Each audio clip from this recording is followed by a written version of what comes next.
Jadi jangan sampai Bapak Ibu nulis bukunya yang tidak berdasarkan yang aslinya, yang sesuai. Nah, dibiasakan Pak ketika menulis, terutama latar belakang ya, jangan terlalu panjang lebar ke hal-hal yang nggak penting. Seperti kalau judulnya Strategi Pembelajaran PAI pada Anak Tunagrahita di Sekolah Inklusi Berbasis Digital, studi kasus di SD Plus Al-Ghifari. Di sini kan udah ketahuan sebetulnya apa masalahnya dan bagaimana solusinya. Udah ketahuan dari judul, Pak. Ya. Nah, apa yang dibahas pertama? Nah, ini. Kalau di sini di halaman 1 saja sudah bisa menyebutkan ada referensinya dan menunjukkan pada masalahnya, berarti relatif tidak keluar dari konten yang seharusnya disampaikan. Di sini nih. Kan sudah ngomongin ABK-nya di paragraf 1, Pak. Nah, kemudian jangan lupa Anda pada saat menulis ayat Quran dan hadis jangan sampai tidak dikutip. Tapi tidak hanya sekedar ditempel, tapi harus ada penjelasan, ada narasinya, Pak. Dan pastikan bahwa ayat Quran yang dikutip itu ayat Quran yang relevan dengan yang akan dikaji. Jangan sampai tidak lepas dari persoalannya. Kemudian komentar lain nih Pak Teten ya. Ini judulnya jangan ditulis besar semua Pak. Kalau kemudian Anda di Mendeley-nya atau di Zotero-nya besar semua, tolong itu direvisi, diperbaiki. Nah, jika memang harus ada halamannya, tolong tuliskan halamannya Pak. Ini kan tidak ada halaman. Ya, apakah ini artikel jurnal atau bukan? Coba dicek lagi. Nah, kemudian dipastikan dalam setiap halaman Anda melakukan proses pengutipan. Tujuan pengutipan itu kan banyak Pak, minimal ada 3. Kalau dalam teori ilmu itu ada eksplanasi, ada prediksi, ada kontrol. Nah, itu pun sebetulnya sama seperti hanya dalam penggunaan referensi yang digunakan dalam penyusunan skripsi atau tesis. Nah, Pak Teten, tolong hindari penulisan yang ada bullet ini Pak, bullet ini. Pastikan Anda tidak menuliskan bullet gini. Tapi kalau saya minta bernarasi saja Pak, seperti ini. Anda kan nulis. Namun meskipun teknologi digital menawarkan berbagai potensi implementasinya dalam pembelajaran PAI bagi anak tunagrahita berdasarkan hasil observasi awal. Nah, ini teh observasi awal di mana? Ini belum sebutkan, Pak. Tuh. Anda kan tidak menyebutkan lokasinya di sini. Di mana lokasinya? Tidak ada kan? Ya kan disebut observasinya berarti Anda ke lapangan. Berarti Anda harus menunjukkan bahwa kenapa kemudian Anda mengambil lokasi di situ. Nah, itu pun harus disebutkan. Seperti kalimatnya, salah satu lembaga pendidikan yang menyelenggarakan pendidikan inklusi adalah sekolah luar biasa di mana sebutkan kenapa kemudian Anda tertarik untuk melakukannya di situ, lalu hasilnya observasinya disampaikan seperti apa. Nah, hasilnya ini harus halaman 4. Ya, halaman 4. Karena nulis ini kan halaman 3. Nah, jadi observasi awalnya disebutkan lokasinya di mana, itu baru disebutkan. Nah, ini dinarasikan Pak, bukan di pointer saja. Dinarasikan itu artinya Anda jelaskan persoalannya apa. Karena ini yang suka lupa. Ketika Anda menulis rumusan masalah, maka sebenarnya yang nanti ada di dalam pembatasan masalah itu adalah hal-hal yang terkait yang ada di dalam latar belakang masalah. Gitu. Nah, ini juga nih ada pointer begini. Ini dihindari penulisan pointer. Tidak lazim. Ya. Oke, kalau saya melihat tulisan Pak Teten ini relatif rapih ya. Rapih itu artinya ketahuan Pak. Kalau di print out itu tidak kemana-mana. Karena ini disetting Pak. Kalau disetting itu gini ceritanya nih. Kalau diklik paragraf, tuh, ini kalau sudah begini itu disetting berarti. Ya, 1,5, ininya 8. Sebetulnya 6 pun tidak masalah, karena yang penting kan beda. 6 juga nggak apa-apa. Tuh. Jadi kan kelihatan Pak, tulisan rapih karena menggunakan format dengan tulisan yang ala kadarnya. Yang penting asal nulis aja. Biasanya dari atas ke bawah tuh suka beda-beda, suka beda-beda. Oke, kemudian, nah sebisa mungkin Pak, mulailah dalam setiap subbab itu dengan kalimat penyerta dulu Pak. Berdasarkan latar belakang di atas, penulis merumuskan masalah penelitian sebagai berikut, 1 apa, 2 apa. Bahkan kalau di tempat lain Pak, sebelum rumusan masalah itu ada yang disebut dengan pembatasan masalah. Jadi sebelum masuk ke rumusan masalah itu ada pembatasan masalah. Dan itu disimpannya di mana? Nah kalau ini kan Anda tulis di bagian E nih. Tinggal pertanyaan saya, coba lihat di buku pedoman. Strukturnya sudah benar belum? Nah itu Pak. Saya berharap Anda sangat kukuh dengan pedoman Pak. Jadi jangan sampai keluar dari pedoman. Ulah tika kieu sampai tadi pada saat sidang, dari 5 tesis yang sudah selesai itu ada 2 orang yang tidak sama dengan yang lain. Sendiri punya sendiri ternyata isinya tidak sama dengan struktur pedoman. Oke. Anda tuh kuantitatif kualitatif? Kualitatif. Emang di kualitatif ada batasan masalah dan definisi operasional di buku pedoman? Ada nggak? Coba cek. Saya sih curiganya nggak ada Pak. Saya kan belum pernah, yang terakhirnya saya belum tahu nih buku perkembangan terbaru yang itu. Coba dicek Pak.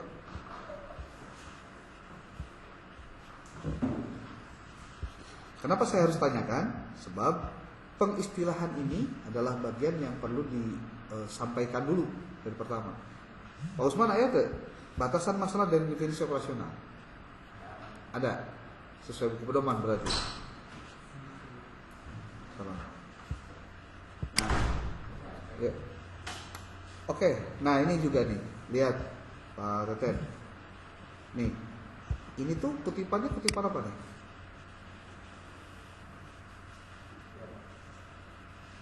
Bukan kutipan footnote Pak. Anda harus footnote juga. Kok Pak ini emang perlu menjelaskan gini ya? Ini enggak juga begitu Pak. Nah terus juga nih, jangan lupa saya berulang-ulang mengatakan hasil penelitian terdahulu Anda harus mengutip referensi yang apple to apple. Jadi kalau misal Pak Teten ngambilnya adalah SD, penelitiannya itu SD Tunagrahita SD ya, maka kajian terdahulunya pun cari yang satu level. Kalau tidak, itu berarti salah mencari hasil penelitian dahulu Pak. Karena nanti bisa beda Pak antara SMP Tunagrahita dengan SD Tunagrahita, kan ada lain. Walaupun sama-sama Tunagrahita contohnya. Atau kalau misalkan Anda ngambil SD tapi bukan Tunagrahita, itu juga sama. Paham ya maksudnya ya? Jadi harus yang apple to apple.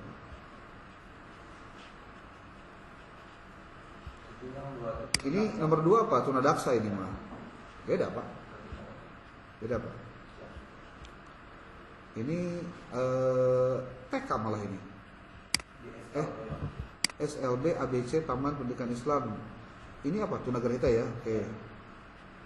Nah, sebisa mungkin, kalau mungkin memungkinkan, saya bilang memungkinkan ya, Anda akan lebih mudah jika menggunakan tabel. Tabel itu untuk memperebok dan memberikan catatan di tabel itu. Saya yang ke Bu Vina ya, saya ngasih tahu itu. Jadi gini, kenapa itu harus diberikan catatan seperti itu? Karena posisi penelitian terdahulu itu bukan hanya sekedar ditempel, disimpan, kadek. Kita suka salah kaprah. Kenapa kita harus mengambil penelitian terdahulu? Dalam rangka memastikan bahwa penelitian kita itu berbeda dengan orang lain karena ada hal-hal yang ketika kita tampilkan penelitian terdahulu yang relevan itu ternyata beda dengan yang kita punya.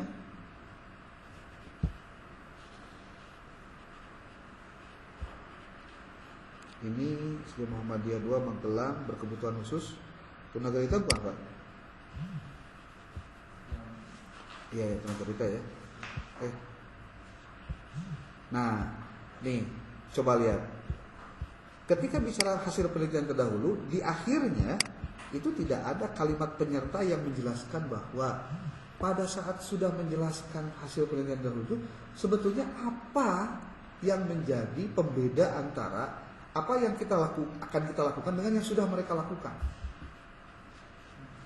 Jadi kalau saya boleh mengatakan begini Pak, Anda menampilkan banyak penelitian terdahulu tapi tidak menjelaskan posisi penelitian Anda ada di mana, berarti sebetulnya Anda hanya menampilkan nambah-nambah halaman saja Pak di sini. Kalau di setiap itunya Pak, setiap ininya. Nah, itu dia Pak. Kalau ini kan Anda hanya membedakan dengan yang sudah dilakukan orang. Nah, maka resume dari keseluruhan apa yang Anda lakukan, jadi gini, Anda kan bisa berargumen. Saya melakukan riset ini karena setelah saya teliti berdasarkan hasil penelitian terdahulu, apa yang saya temukan di penelitian orang lain itu ternyata ada yang belum dikaji dari sisi ini, yaitu ini. Tuh. Itu contohnya kayak gitu, Pak. Berarti setelah setelah dicantumkan penelitian terdahulunya, betul, menjelaskan betul, penelitian kita, menjelaskan posisi penelitian kita. Apa itu bentuk dari nomor T juga Pak? Ya iyalah. Jadi nomor T di situ, Pak. Nomor T itu diambil dari ketika kita mengkaji referensi salah satunya. Ya. Nah untuk kerangka berpikir, kayak bentar Anda tuh siapa tadi namanya? Kita ya, tadi tidak ada ya. Mana sih?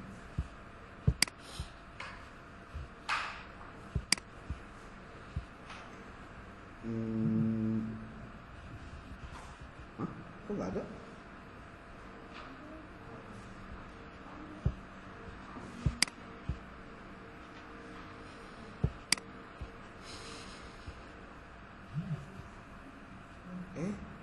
Simpan di mana ya? Aduh. Sudah email ya? Seperti itu tah. Nyimpen nggak ini Teteh Maria? Ini. Udah sudah dibuka tuh.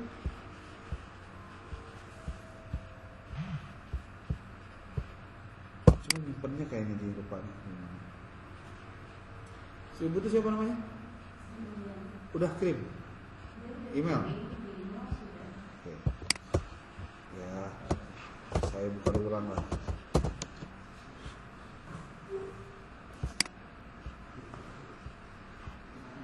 Yang ini ya, 087 Bu.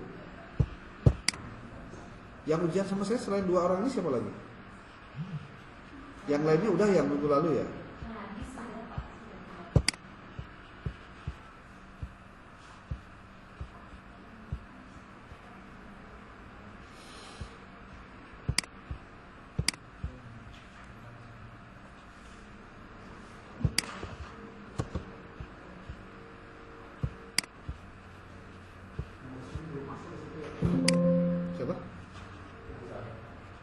Wisnu, yang mana Pak? Ada ini.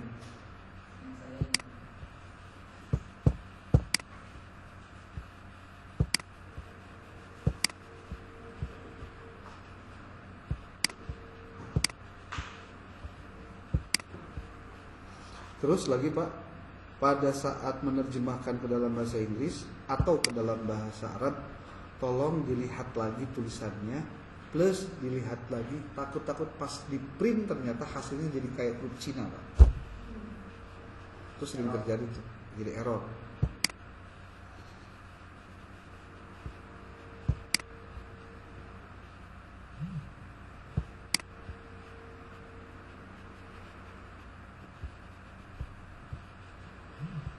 Ini Sri Mulyani ITT, oh ini nggak terbuka ya rasanya. Yes.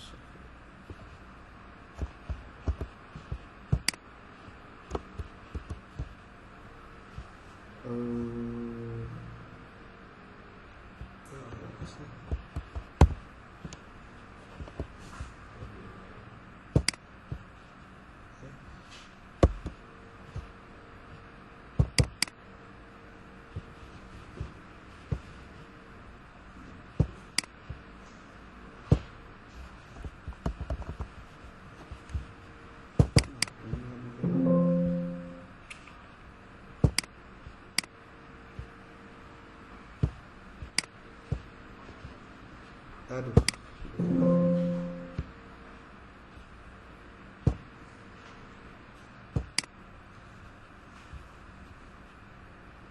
Kemarin itu kan yang dikomentari dengan Pak Ujang ya, dengan saya itu terkait dengan kurikulumnya ya. Nah, jadi harus lebih kental ke kepemimpinannya ataupun ke MPI-nya, ya kan? Karena tadi juga ada yang sidang manajemen kurikulum, itu sama mau dibongkar itu. Karena yang dibahasnya bukan manajemennya tapi kurikulumnya. Saya bilang ada lagi yang loncat pagar itu, udah tesis Pak, udah tesis, ya bongkar. Kenapa bongkar? Kenapa?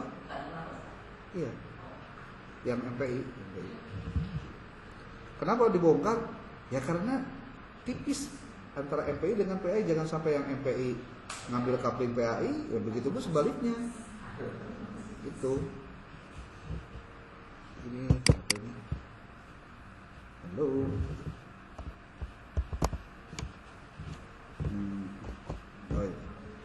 Oke. Nih punyanya Bu Tita ya. Saya beri catatan di mana tadi ya? Lupa.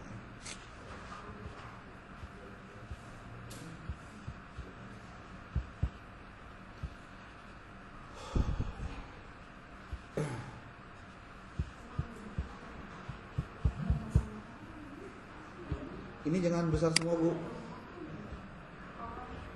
Nih harus begini. Coba lihat di pedomannya gitu nggak, di buku pedoman.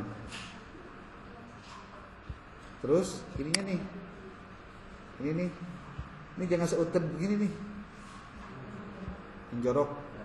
Jadi ini tuh saya juga nggak ngerti. Ini Anda menyetingnya gimana layoutnya? Harusnya layoutnya kalau yang saya pahami ya 4-4-3-3 ini lihat masih segini. Jadi ini topnya 4. Kalau si halamannya disimpan di atas, kecuali kalau halamannya ada simpan di bawah. Left-nya juga 4. Kemudian bottomnya 3. Kemudian papernya ganti sama ini letter malah A4. Tuh A4.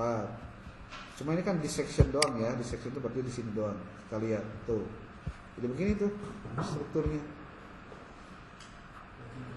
Ya. Sebaiknya gunakan reference manager ya. Ini ada manual ini. Nah, manual, kelihatan manual.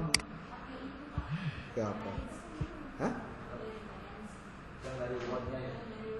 Nah, itu dia. Kalau dari Word, Anda capek 2 kali kerja. Pindah ke Word yang lain, hilang itu.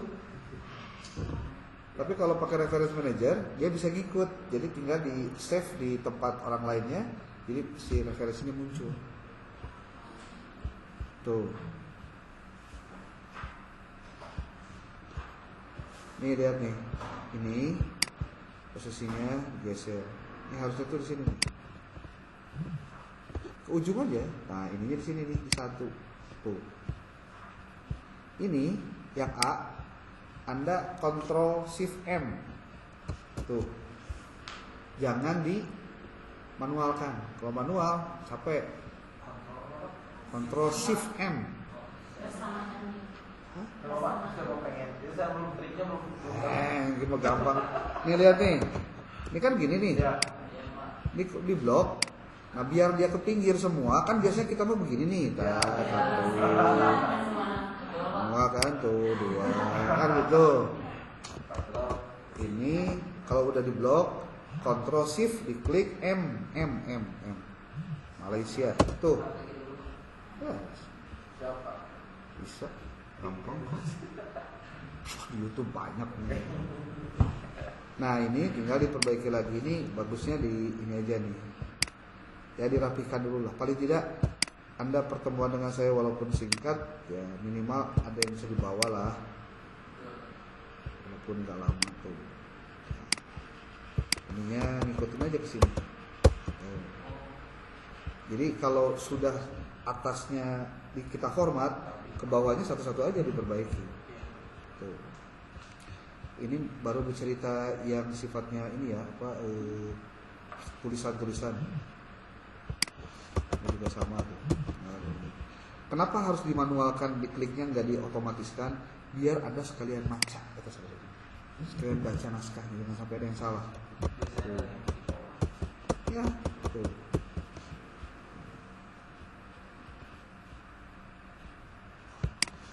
Nah, ini di luar teknis tapi perlu disampaikan. Pada saat Anda menulis SDITNU, harusnya di sini tuh ada penjelasan dulu apa disingkat apa dan selanjutnya akan ditulis apa. Jadi sehingga kalau misal Anda tidak menulis keseluruhan, karena di awal Anda sudah disclaimer gitu.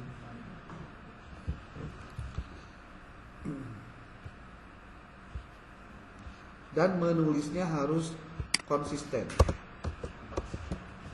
Ini kalau Al-Quran, Bu, nulisnya itu A besar, Q besar. Ini memang bukan bagian dari ini ya, hal yang perlu saya ingatkan, tapi Anda harus tahu gitu. Al-Quran itu A, L, Q, Quran. That's all.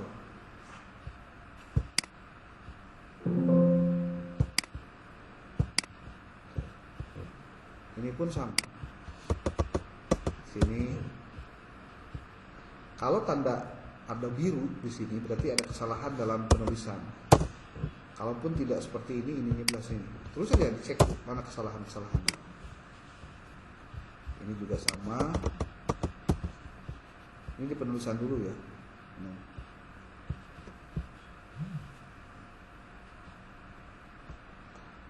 Kemudian, nah ini nih. Ini tulisannya nggak rapi nih. Ngerti nggak maksudnya? Tahu nggak kenapa? Apa yang menyebabkan ini nggak rapi? Apa yang harus diperbaiki dari sini? Fontnya, oke. Ini Calibri, harusnya Times New Roman. Gimana cara memformatnya biar otomatis? Anda Ctrl A saja bagian bawah. Kemudian Anda masuk ke Times New Roman, tulis angka 10 ukurannya, lalu paragrafnya 1. Ini kan nggak rapi itu karena nggak sama.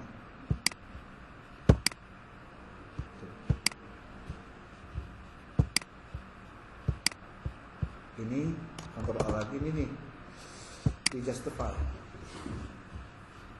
biar rapi. Nah ini juga nih, coba lihat kan kalau tidak dikontrol Anda ini kan sampai ujung ya, ini kan enggak tuh. Kenapa? Karena ini belum ditarik ke atas untuk diformat sama dengan yang di atasnya. Termasuk ini. Kenapa dimanualkan? Untuk memudahkan pengecekan secara terus-terus, Pak. Ini juga sama tuh.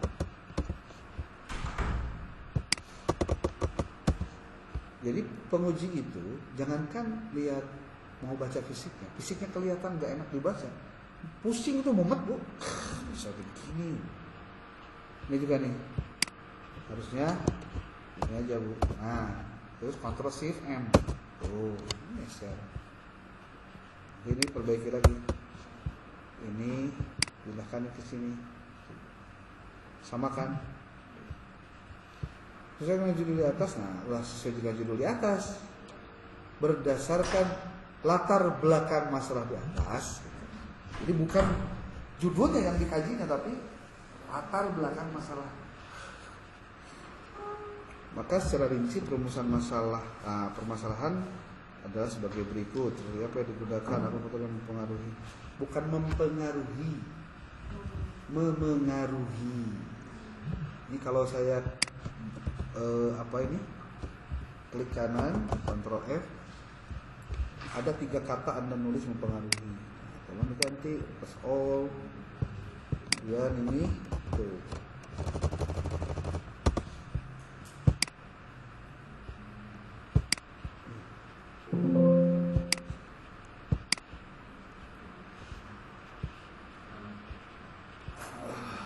Biasakan nulis tanda tanya itu jangan dispasi dulu, Bu. Ya. tujuan penelitian ini pun sama. Tuh.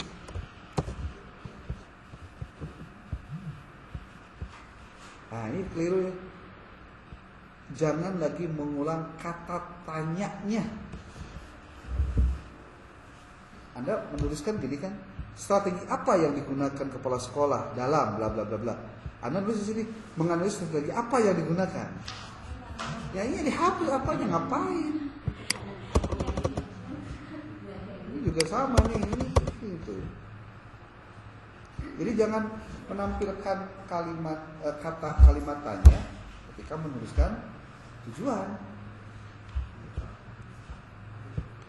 Penggunaan nih diperbaiki juga. Ini juga sama, diperbaiki nih posisinya.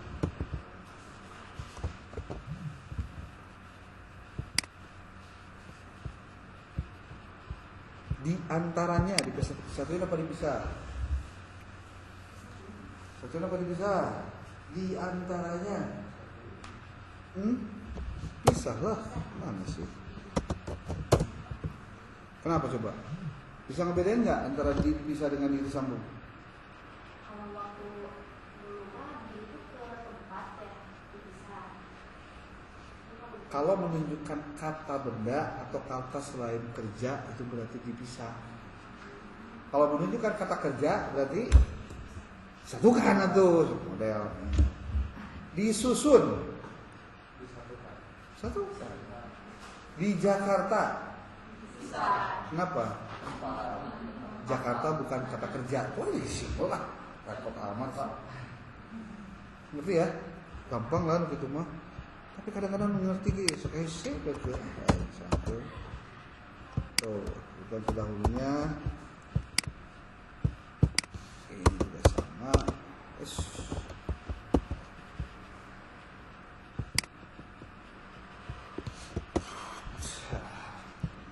Yang penting konsisten aja. Nah, ulah ya. Wanto 2010 ada 10 juga. Keliru lah. Jangan pakai tahun, langsung saja tulis Wanto melakukan penelitian dengan judul bla bla bla. Angka 10-nya simpan di belakang. Di belakangnya. Jelaskan gitu.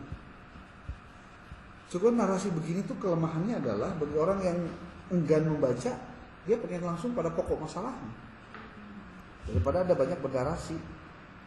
Nah lalu nih kekeliruan berikutnya nih yang nampak mata saya ya, file study ya kali pakai miring lah.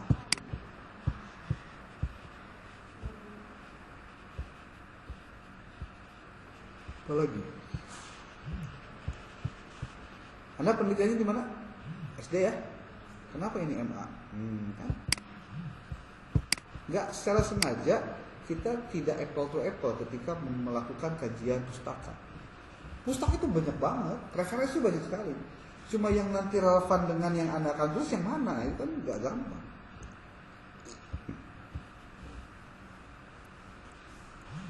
Oke, tuh ini juga disebutkan.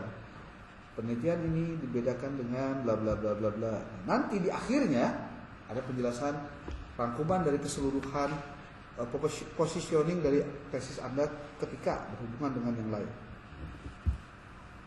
Ini bulan tahun 2023. Ini juga sama 2022 malah lebih baik kalau misalkan Anda nggak mau repot jangan pakai apa tahun. Bukan, maksudnya jangan pakai apa tadi teh? Jangan pakai referensi yang tidak relate, tidak apple to apple. Tadi kan kamu teh SDITNU, maka seluruh hasil penelitian terdahulunya pun salepel. Syukur-syukur kalau memang ternyata di kemarin ada SDITNU juga. Bisa dijadikan sebagai apa? Benchmarking tuh. Oke. Nah, ini kerangka berpikir. Kalau Anda mau pastikan menggunakan ayat Quran, pastikan ayat Qurannya juga ditulis, tapi dengan catatan tulisannya harus rapi. Biasanya kalau udah pindah laptop, kadang-kadang jadi berubah tuh si hurufnya, karena mungkin tidak ada font di si huruf tersebut. Dan akhiri dari setelah Anda menuliskan latar belakang adalah dengan menuliskan atau menggambarkan, atau gambarnya apa, skemanya apa dari kerangka berpikir itu. Kalau yang MPI rata-rata ngambil yang ini ya Pak, CIPP, karena yang saya bilang tidak semua CIPP itu ujungnya adalah untuk mengkaji kerangka berpikir sebetulnya. Strategi kepala dasar dalam proses kurikulum, strategi kepemimpinan kepala sekolah implementasi. Nah, kenapa Anda tidak? Nah ini nih, yang lain nih. Terus rumusan masalahnya kemana dong kalau gitu? Ngerti itu maksudnya? Judul Anda apa coba? Tadi judulnya apa? Hah? Nah, itu dalam rangka apa? Dalam rangka apa? Mengimplementasikan kurikulum dalam rangka apa? Hah? Bukan, maksudnya aktivitas kepala sekolah dengan menerapkan strategi itu tujuannya apa? Tujuan akhirnya? Masa kepala sekolah kepembelajaran? Kan strategi kepemimpinan kepala sekolah dalam kurikulum itu ujungnya berdampak apa? No. Bukan. Coba apa? Yang ini mungkin bisa jadi revisi untuk tesis Anda. Apa coba? Meningkatkan kualitas lulusan. Itu output paling rasional dari sebuah strategi kepemimpinan. Jadi, bagaimana meningkatkan kualitas lulusan dengan mengokehkan kurikulumnya, cuma dengan pendekatan dia sebagai kepala sekolah gitu loh. Strategi kan strategi kepemimpinan kepala sekolah. Jadi judul Anda itu kalau mau nih, Bu siapa? Bu Tita, ini bisa ditambah dengan untuk apa? Jadi strategi kepala sekolah dalam implementasi kurikulum muatan lokal Ahlussunnah wal Jamaah untuk meningkatkan kualitas lulusan di SD, IT, NU, Tlak Jambi. Jadi nanti pada saat Anda membuat kerangka berpikirnya, itu mana kerangka berpikir sih? Kegunaan itu nomor 4 ya, D berarti ini. Ini kegunaan, ini hasil. Nah, dari kerangka berpikir itu harus jangan gede semua ya. Nih. Kerangka berpikir itu adalah sebetulnya ya, coba pikirin baik-baik. Kerangka yang dipakai oleh si peneliti untuk menggambarkan dan menganalisis masalah yang sedang dihadapi untuk diselesaikan. Maka di situ harus ada. Jadi kalau ada nulisnya begini nih coba lihat nih, baik-baik nih. Terus tulis gambar juga yang di atas, yang di bawah. Artinya tabel di atas, gambar di bawah. Nah, tulisan gambar 1, gambar 2 itu di mana? Bawah lah. Yang gituan mah udah template Pak, di mana-mana sarua. Masa kalau ada yang nulis orang gambar di bawah, gambar di atas. Nah, coba lihat ini. Coba pikirkan baik-baik apa yang hilang dari ini. Anda tahu nggak bagaimana caranya menyelesaikan kerangka berpikir yang benar untuk sebuah proses begini?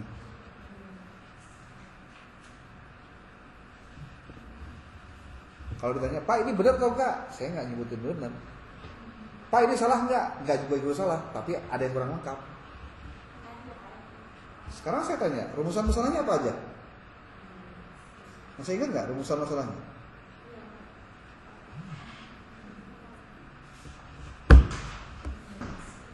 Sebenarnya rumusan masalah itulah yang harusnya muncul di kerangka berpikir Anda. Karena apa? Karena memang itu yang mau Anda kerjakan. Kalau ada spidol sih enak ya. Ada nggak? Coba. Kerangka berpikir itu tidak boleh, tidak harus sama persis dengan orang lain. Kan? Boleh jadi begini. Boleh jadi begini ya, saya bilang boleh jadi.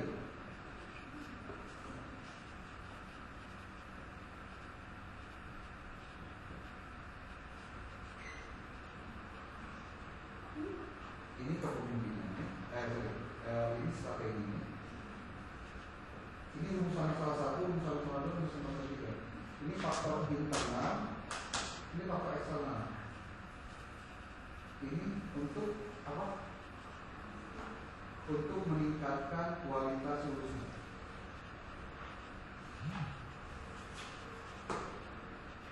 Jadi kalau nggak berpikirnya dibuat simpel. Coba nomor satu tadi apa tadi? Rumusan masalahnya. Mana sih? Nih, Anda tuh bikin masalahnya. Strategi yang digunakan kepala sekolah. Di sini tuh strategi. Judul besarnya kan. Di situ tuh strategi apa? Faktor yang mempengaruhi keberhasilan implementasi. Kemudian apa dampaknya? Kan kita pengen di sini dampaknya. Boleh begini atau boleh begini? Pakai teori sistem bisa. Di sini ada input, di sini ada proses, di sini ada output. Inputnya apa saja? Nanti akan teraskan. Kepala sekolah, regulasi, guru, siswa. Prosesnya apa?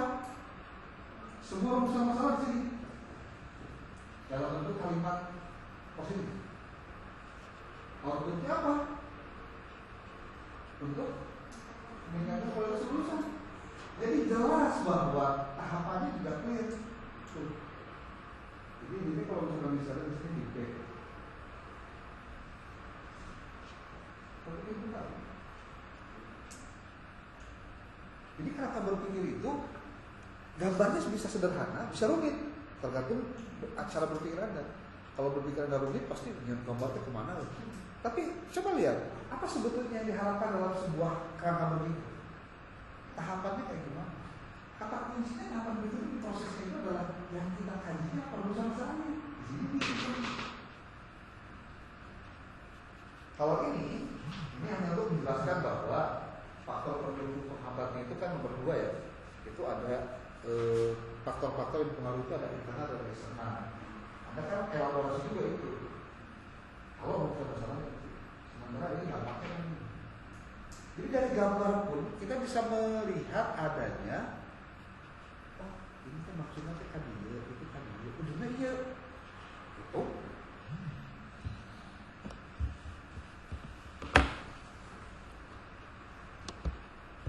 Kalau memang ini yang menjadi apa? Dampaknya.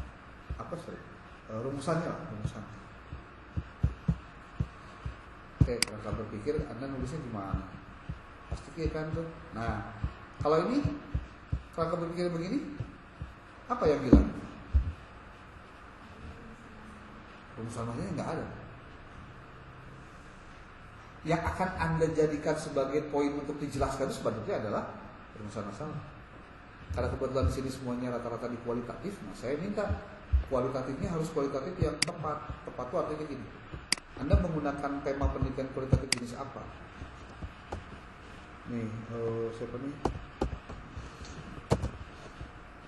Laksanakan di Petruk Jambe NU. Lokasinya, pendekatan dan metode. Kualitatif berupa kata-kata, tulisan. Nah, jenis metodenya apa? Jenis pendekatannya apa? Oh, keliru itu. Ini coba baca bukunya. Saya sudah membagikan pada Anda link buku itu ya. Sudah belum? Sudah. Tapi kalau nggak bisa dibuka karena memang linknya saya ganti. Right-nya. Ini coba baca buku ini nih. Yang paling gampang aja. Ini buku karangan A. Muri Yusuf. Bukunya tebal, ada 400 halamanan. Dia menuliskan ada 5 atau 6 ya jenis penelitian kualitatif. Bukunya ini nih. Kalau Anda mau beli bukunya bisa, harganya 120 ribuan. Nih, ini bukunya. PDF-nya juga ada. Nah, saya punya nih PDF-nya.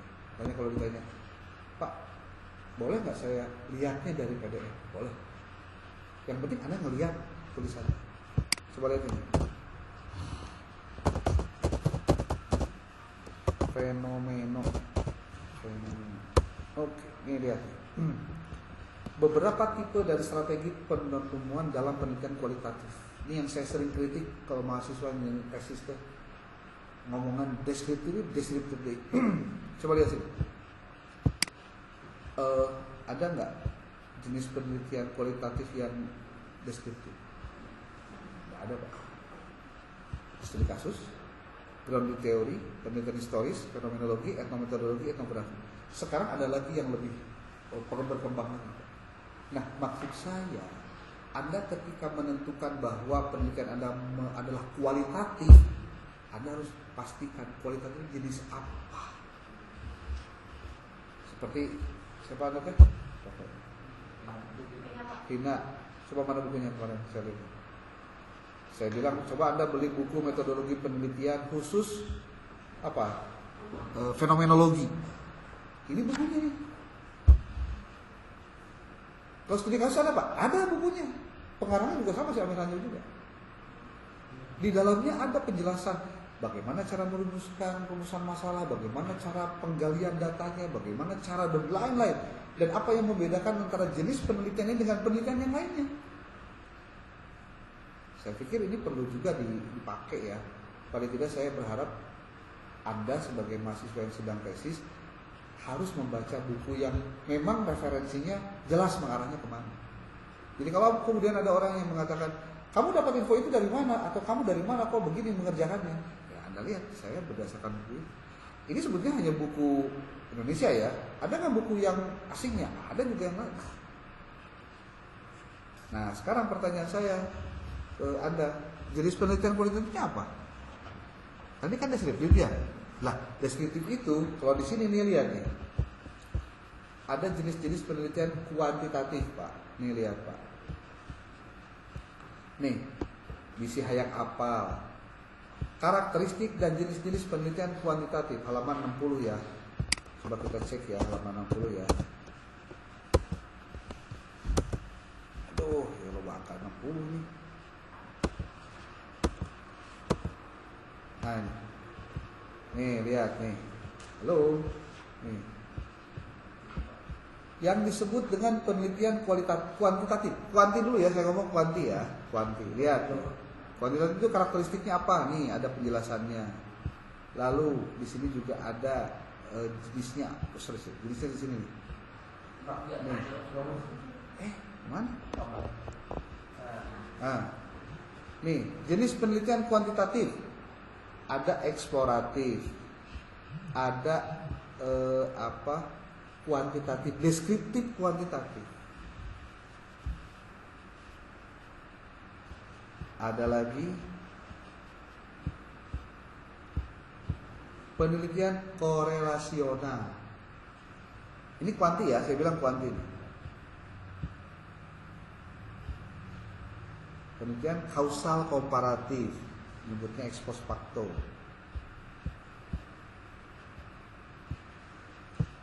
Ada lagi extend research. Ini kuanti nih.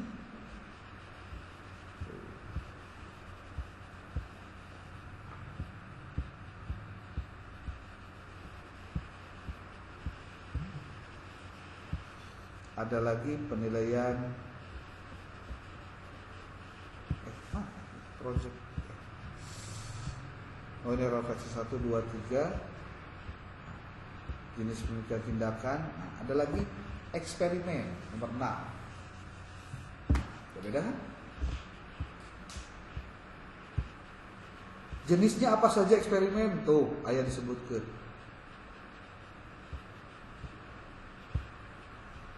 Ada penelitian pengembangan, research and development.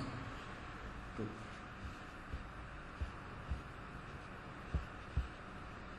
IEP Kakarek bicara penelitian kuantitatif. Lah sekarang kualitatif gimana? Nih. Fenomeno.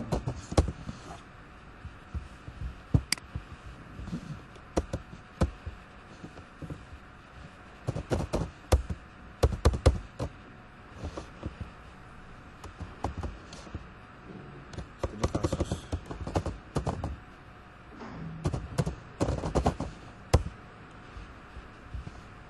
Case study. Tuh. Mana sih?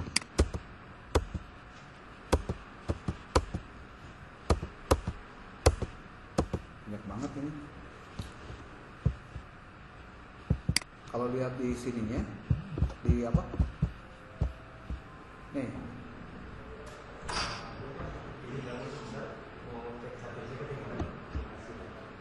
Gimana?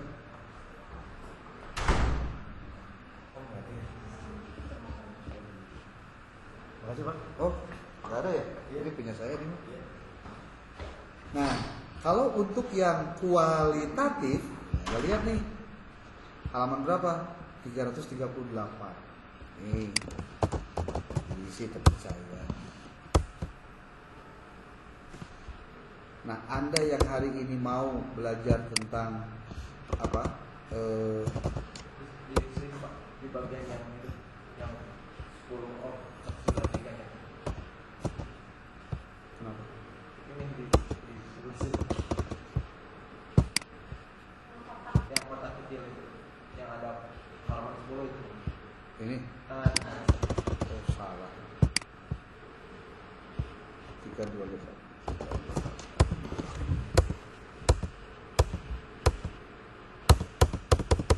Harusnya sih nggak ada masalah ini. kayak yang di sini Pak, yang balasan yang di kotak Ini? kecil. Nah, di sana. Enggak, beda. Beda halaman. Tuh, beda. Jadi beda itu sebab ada halaman sebelumnya yang sudah di apa di sini. Nah. Jadi nanti Pak, kalau misalkan Anda mengutip referensi, saya mau penelitiannya fenomenologi atau studi kasus atau manapun, Anda harus tunjukkan kenapa harus menggunakan metode penelitian itu. Tuh.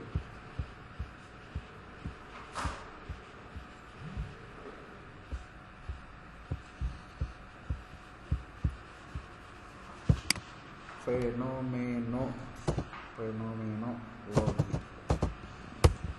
Nah, tuh. Iya. Nih, Bapak Ibu. Halaman 301 ya. Di sininya 338. Penelitian menggunakan kualitatif, ingin menarik kesimpulan dan lain-lain. Tuh, studi kasus. Lalu grounded theory. Kamu ngerti grounded theory ya? Jangan.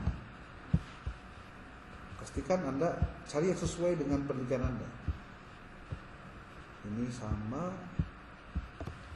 Ini historis, ada penjelasan. Ada lagi fenomenologi. Kalau fenomenologi itu untuk melihat kenyataan. Tuh, fenomenologi. Kemudian ada lagi etnografi, etnometodologi malah.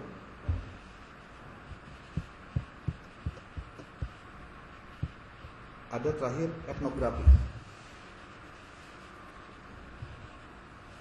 Rata-rata nulisnya kualitatif, deskriptif. Malah kalau saya tadi termasuk tadi bukan ini.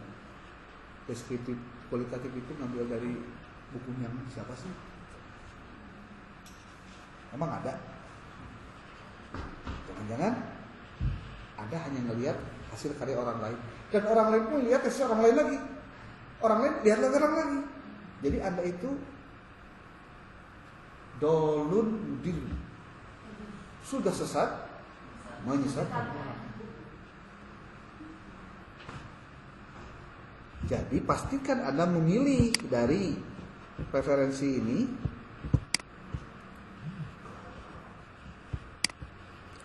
Makanya kenapa saya membuat acuan itu paling tidak sebagai gambaran, jangan sampai keluar jalur, ya minimal ada yang bisa dibaca lah. Pak Usman, nih Pak Usman, kan judulnya apa? Strategi penguatan motivasi sholat berjamaah dan akhlakul karimah melalui pendekatan pembelajaran kontekstual pada mata pelajaran pendidikan agama Islam. Ya, oke. Ada novelty-nya Pak? Novelty-nya ada? Research gapnya apa Pak?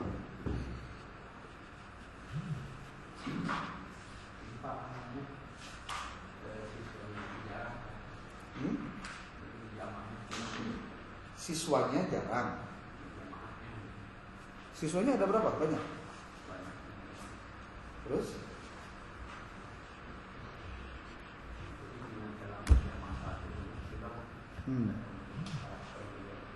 Oke, ya kan terserah Anda dan Anda meneliti nagenya. Saya cuma mengarahkan saja ketika Anda menulis judul ini, strategi penguatan motivasi sholat berjamaah dan akhlakul karimah melalui pendekatan pembelajaran kontekstual pada mata pelajaran PAI. Apa semua pelajaran PAI itu bicara tentang sholat? Tidak. Di bagian mana, Bang?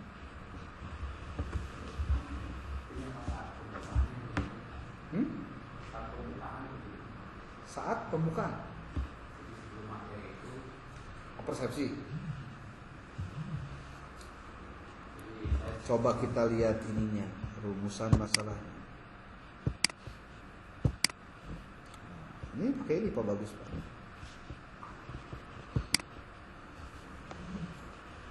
Saya nggak melihat tuh yang tadi ada apa? Definisi operasional tuh apa? Di bagian mana? Si Bapak ini nggak nulis nih, Pak Usman. Mana? Ada nggak? Kalau di sini Pak ada Pak yang batasan masalah dan definisi operasional. Bab? Ini bab 2 halaman tentang sistematika rencana penelitian. Oke, berarti saya salah berarti. Ada Berarti saya salah. Ngerti itu maksudnya? Ya, Anda pakai tadi ada, ini nggak ada, berarti siapa yang salah? Bacalah buku pedoman Pak.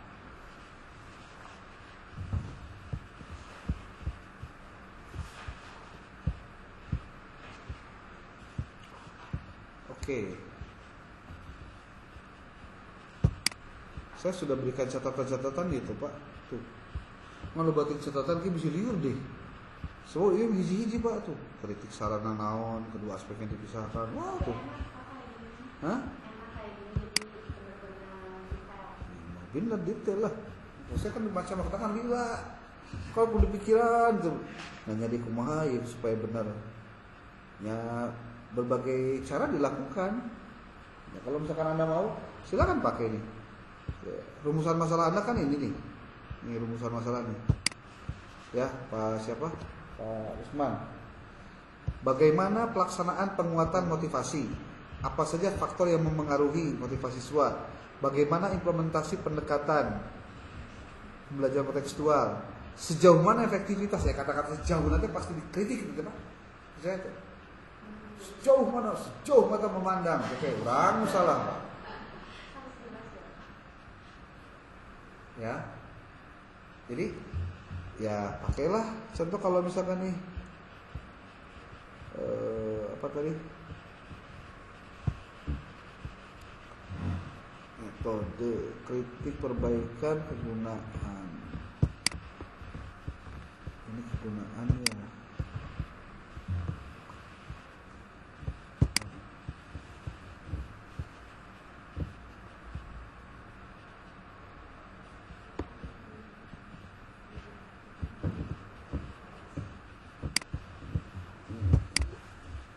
Nah, Bapak pakai grounding teori Pak? Ngertos tepat grounding teori ini naon Pak? Itu dia soalnya Pak. Ini baca nih. Penelitian ini menggunakan pendekatan grounding teori, tapi tidak ada penjelasan mengapa metode ini dipilih dibanding metode kualitatif lain seperti studi kasus atau deskriptif. Itu juga nih. Solusinya, tambahkan alasan mengapa grounding teori dapat digunakan. Contohnya kalimatnya begini. Grounding teori dipilih karena penelitian ini bertujuan mengembangkan teori baru. Emang mengembangkan teori baru Pak? Emang sudah ada temuan baru tentang metodologi tentang digunakannya teori baru tentang strategi penguatan motivasi sholat berjamaah dan akhlakul karimah berdasarkan data empiris yang diperoleh langsung dari peserta didik dan guru. Mengembangkan teori baru Pak. Ada grounding teori masalah apa? Jadi ulah salah pilih. Saya mah yang grounded teori. Maksudnya naon gitu kan. Simpelnya gini kalau menurut saya Pak, kalau lokasinya ada tempatnya dan jadi kasus saja Pak. Kalau kebetulan saya bercerita makan yang fenomenologi, ya nggak apa-apa. Saya boleh jelaskan. Kalau Anda pakai fenomenologi, bani can make terus sambil tengartieun. Terus tenyahoeun deui kumaha carana ulang. Kalau fenomenologi itu sangat-sangat pribadi, apa ya sebenarnya? Sangat personal. Kenapa personal? Karena ingat ya, dalam penelitian kualitatif, si peneliti itu sebagai instrumennya. Apa yang disebut dengan si peneliti sebagai instrumennya? Bahwa semua proses dari awal sampai akhir di penelitian kualitatif, si peneliti itu penanggung jawabnya Pak. Dia ngambil data berarti dia harus ngambil data dengan cara yang benar. Ketika dia bertemu dengan datanya atau dari sumber datanya dia dapatkan juga dengan benar. Dianalisis oleh dia Pak. Jadi nggak boleh salah. Peneliti kualitatif Pak, hiji ulah salah, dua ulah aya anu tidak terkemot Pak. Maksudnya saya tidak terkemot. Jangan sampai ada yang miss peneliti kualitatif itu. Jadi kalau ditanya kenapa Anda menggunakan kualitatif, jangan karena hanya Anda nggak mau ketemu kuantitatif yang ada angkanya.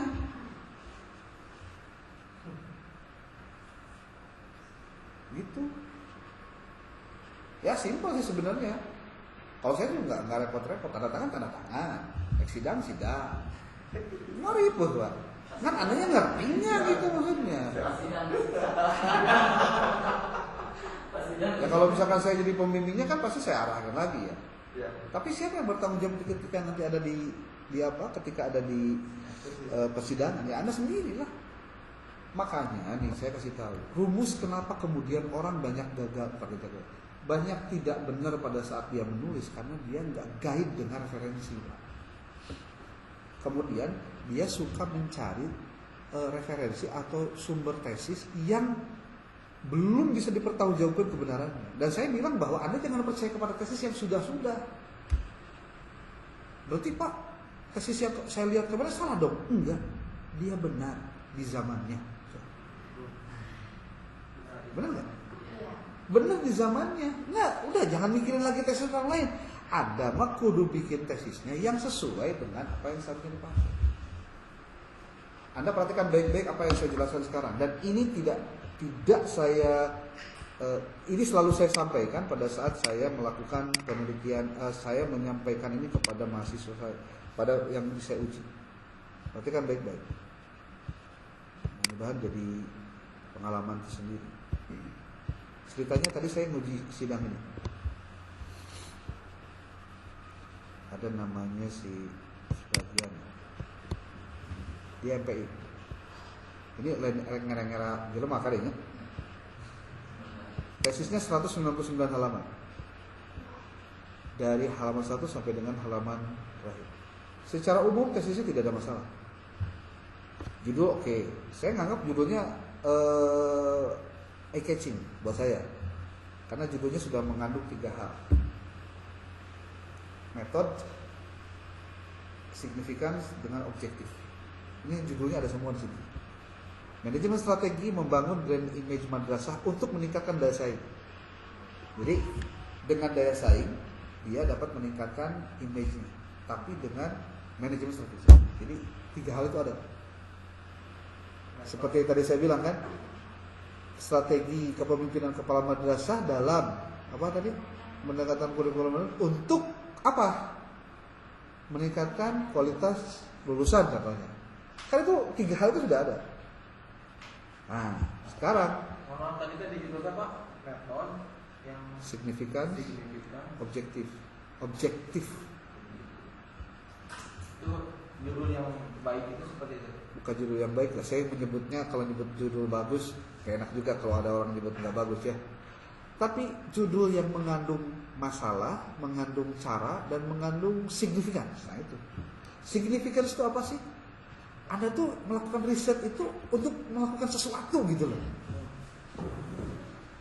Bahwa dengan cara Anda meneliti itu maka itu akan naik ininya sesuatunya. Itu biasanya dalam artikel jurnal saya juga nulisnya nggak jauh beda begitu. Coba lihat ini. Tapi apa masalahnya di tesis ini? Ya, kalau Anda mau tahu nih tesis ini, coba lihat. Dia mengatakan di dalam abstraknya bahwa strategi yang digunakan meliputi, strategi apa yang digunakan? SWOT untuk mengetahui bla bla bla bla bla. Nah ini satu ya, dia pakai SWOT katanya. Tapi percaya atau tidak, di daftar isinya tidak ada penjelasan tentang SWOT itu sendiri. Itu macet. Ini daftar isinya ya.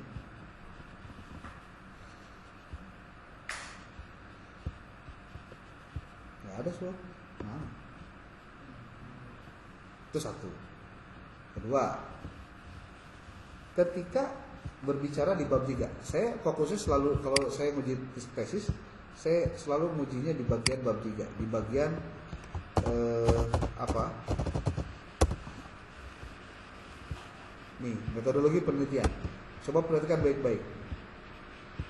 Pendekatan penelitian merupakan cara utama bla bla bla panjang lebar. Metode kualitatif merupakan suatu proses. Ingat ya, di bab 3 Anda tidak perlu banyak mengutip referensi karena sudah selesai di metodologi penelitian. Tugas Anda adalah Anda gunakan metodologi apa yang akan Anda lakukan pada saat Anda menyusun tesis.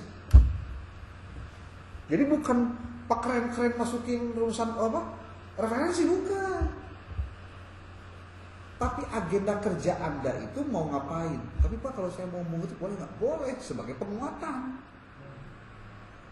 Saya peneliti menggunakan metode fenomenologi karena bla bla bla bla. Hadir sesuai dengan pendapat Anda yang menjelaskan bahwa itu aja.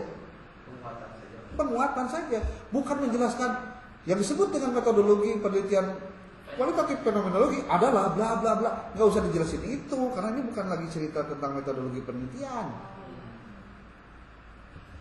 Nih. Penerapan pendekatan kualitatif mempertimbangkan kemungkinan. Oke, jenisnya nih. Jenisnya file research katanya. Oke. Menurut Sugiono penelitian lapangan bla bla bla bla bla bla. Nah. Ini kalau buat saya ini kelirunya luar biasa nih. Dalam hal apa? Dalam hal pencantuman jenis dan sumber data. Jenis sumber datanya ya kualitatif, bentuknya dia harusnya menjelaskan bahwa pendekatannya itu kualitatif dengan jenis penelitian apa, studi kasus contohnya, jelaskan studi kasus, gitu Pak. Mungkin terasa aneh karena mungkin baru juga, saya sih nggak peduli ya, tapi buat saya pengetahuan tentang ini sudah lama. Kalau ternyata tidak dimasukkan ya salah sendiri. Padahal di bukunya ada, nih, ada data, nih ya, sumber data primer, kepala MI, oke, wakil kepala bidang siswaan, wakil kepala bidang siswaan. Coba lihat di sini, responden penelitiannya siapa aja? 1, kepala, itu ya. 2, wakil kepala sekolah kurikulum, wakil kepala bidang humas, wakil kepala bidang siswaan. Kemudian yang kelimanya wakil kepala bidang sarana prasarana. Ya, benar nggak? Tapi Anda lihat tulisan ini, nyambung nggak? Nyambung ya? Nyambung ya? Bahwa yang memang datanya akan diambil dari sini saja. Nggak masalah. Ya sudah benar, sudah konsisten. Tapi nanti saya perlihatkan tesis yang lain. Dia tuliskan di situ ada siswa, ada orang tua siswa sebagai narasumbernya, tapi di dalam membuat lembar kerja wawancaranya nggak ada buat siswa. Coba kemana? Nggak ada buat orang tua. Tuh, nih studi metode, teknik analisis data. Dia menggunakan apa teknik pengumpulan data? Teknik analisis datanya. Ingat ya, di kualitatif itu banyak sekali jenis dari teknik analisis datanya. Yang banyak dipakai itu adalah yang dari Mills and Haberman. Ini dia gunakan juga sama. Langkah-langkahnya pengumpulan data, reduksi data, penyajian data. Ini persis dan penarikan simpulan dengan menggunakan Mills and Haberman. Termasuk dia juga menuliskan ini, analisis SWOT.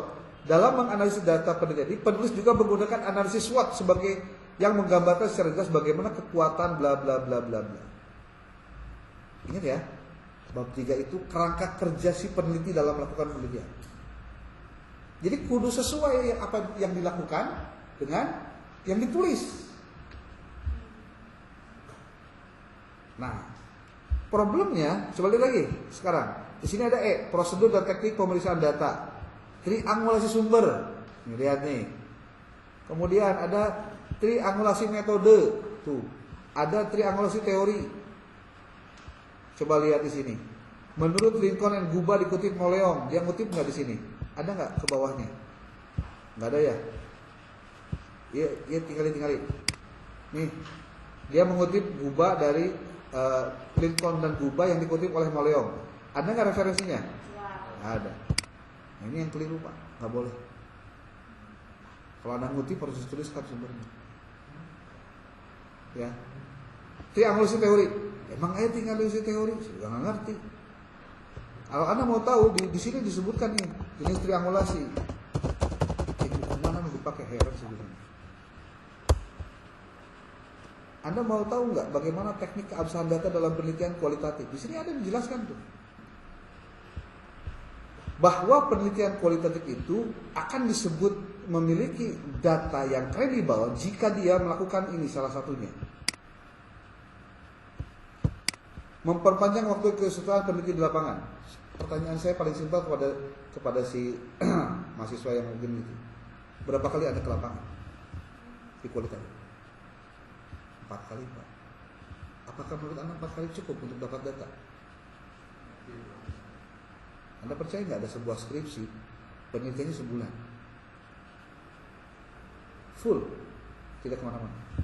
Anda lihatin. Saya bilang ada sebuah skripsi yang sampai hari ini saya suka gunakan skripsi ini untuk memberikan ilustrasi atau contoh bagaimana sebuah penelitian kualitatif itu dilakukan. Nih, judulnya ini skripsi. Halamannya berapa? 347 halaman. 347 halaman skripsi. Sementara ini 199. Ini ya itu. Nih. Apa yang membuat ini berbeda Pak dan sering saya jadikan contoh? Karena dia menggunakan cara-cara yang tepat secara metodologi ketika membahas tentang pencarian datanya. Anda lihat ini.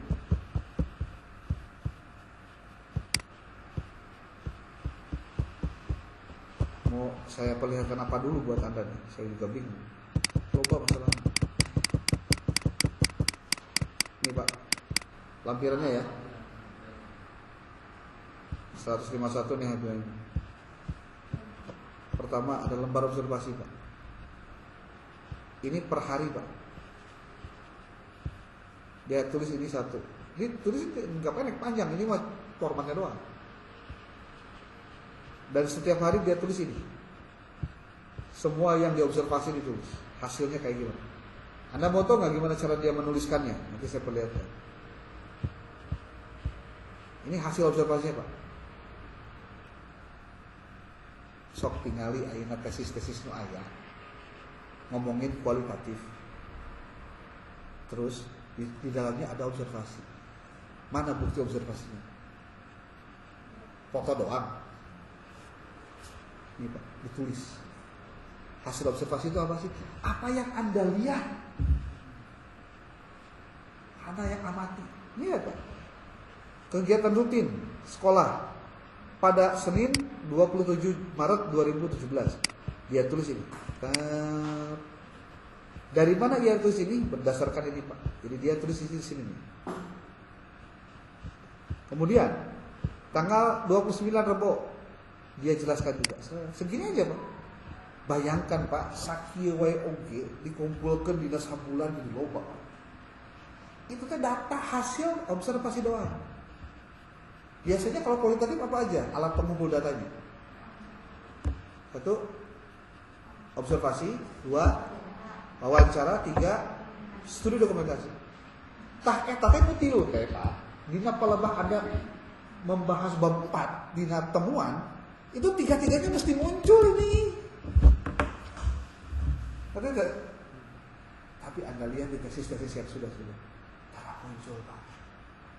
Bahkan nggak dibedakan mana yang dari wawancara, mana dari observasi, mana dari studi dokumentasi. Kenapa saya harus sampaikan begini secara detail? Paling tidak gambaran buat Anda kelak kalau Anda mengerjakan tesis, berarti yang namanya lampiran, daftar wawancara, observasi itu harus ada apanya? Formatnya. Lalu diisi, Pak, berdasarkan hasil lapangan. Hasil wawancara, tulis wawancaranya, Pak. Pak, pertanyaan wawancara, ayah ke Pak, ini kakarek hiji teh. Bayangkan 347 halaman, kakarek asup 152 tadi, itu teh setengahnya itu bicaranya tentang lampiran, Pak. Dan lampirannya bukan sampah, isinya daging semua. Tuh, Anda lihat kegiatan rutin hari Senin, Rebo, Kamis. Jadi kalau saya tanya, apakah Anda percaya bahwa si peneliti ini melakukannya penelitian tiap hari? Iya. Kenapa? Karena dia menuliskan hasil observasinya setiap hari. Anda tinggal tulis saja berapa kali dia melakukan observasi. Panjang, Pak. Dan ini dituliskan secara manual. Kenapa saya bilang manual? Karena sekarang bisa jadi, Pak, dengan menggunakan teknologi ada lagi. Dengan AI, lebih hebat lagi, Pak. Hasil wawancara Anda langsung transkrip, langsung keluar huruf. Kenapa? Tekun dicapai dan nulis. Tapi diperbolehkan Pak? Wah, hebat. Kalau saya sih harus, kan harus. Kudu lah. Jadi pada ini hasil wawancara terus Ditranskrip. Jadi wawancaranya itu, ini kan observasi. Iya. Ini kan observasi ya. Nah kalau wawancaranya nanti ada lagi. Saya perlihatkan dengan wawancaranya ya. Nih, lihat. Ini observasi ya. Observasi selama 1 bulan full, semua komponennya diisi, Pak. Nih.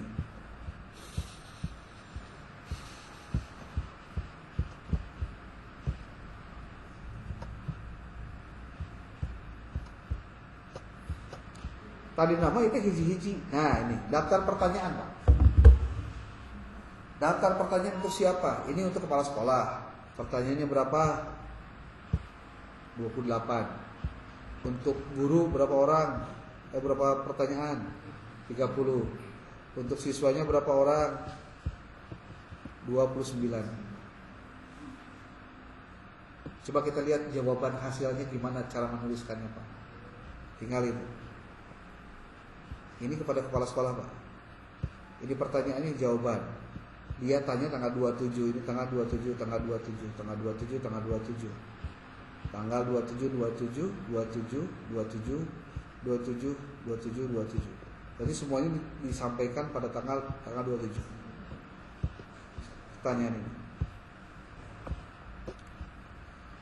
Ini pertanyaan untuk guru, Pak. Jawabannya ini. Gurunya ada berapa? Ada 3.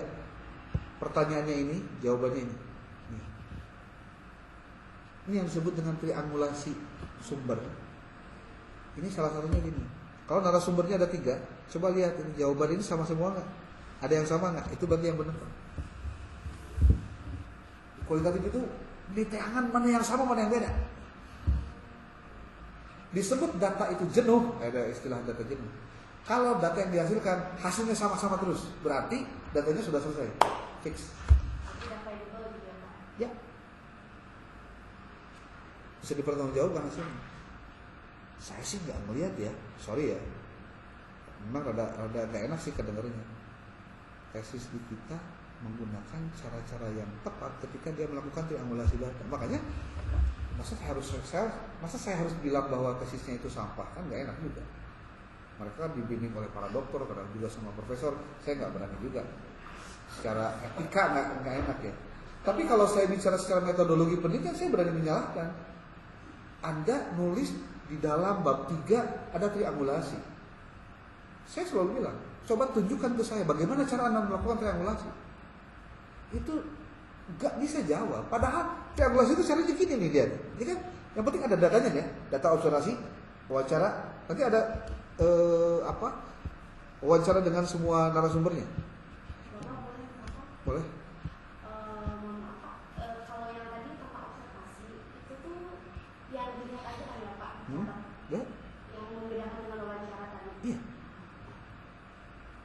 beda hasil wawancara dan observasi.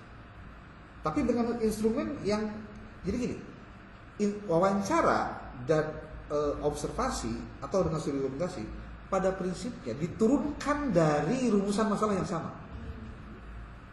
Cuma cara pengambilannya yang berbeda. Iya mah caranya yang anak-anakku observasi. Observasi itu berarti apa yang Anda lihat oleh si peneliti itulah yang dijadikan sebagai temuan otentik si peneliti.